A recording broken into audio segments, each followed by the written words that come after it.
ভারতের এমন কিছু মন্দির রয়েছে যার বৈজ্ঞানিক কোনো ব্যাখ্যা নেই, এমন কিছু ঘটনা রয়েছে। তেমনই আজকে আপনাদেরকে একটা মন্দিরের কথা বলি, যে মন্দিরের কোনো ছায়া পড়ে না। কোন মন্দির বলুন তো? জগন্নাথ মন্দির। এবং জগন্নাথ মন্দিরের যে সুদর্শন চক্র রয়েছে, সেই সুদর্শন চক্রকে আপনি যে দিক থেকেই দেখুন না কেন, দেখে কিন্তু একই রকম লাগবে। মনে হবে আপনার দিকে রয়েছে সেই সুদর্শন চক্র।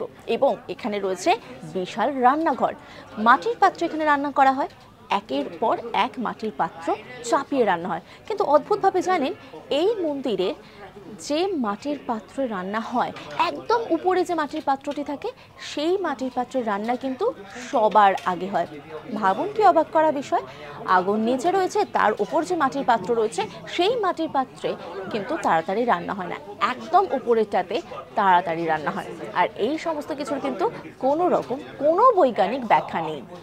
এরকম নানা আপডেটের জন্য অবশ্যই নজর রাখুন আজ তাক বাংলার ইউটিউব স্ট্রিমিংয়ে, এবং ইউটিউব চ্যানেলকে সাবস্ক্রাইব করতে ভুলবেন না।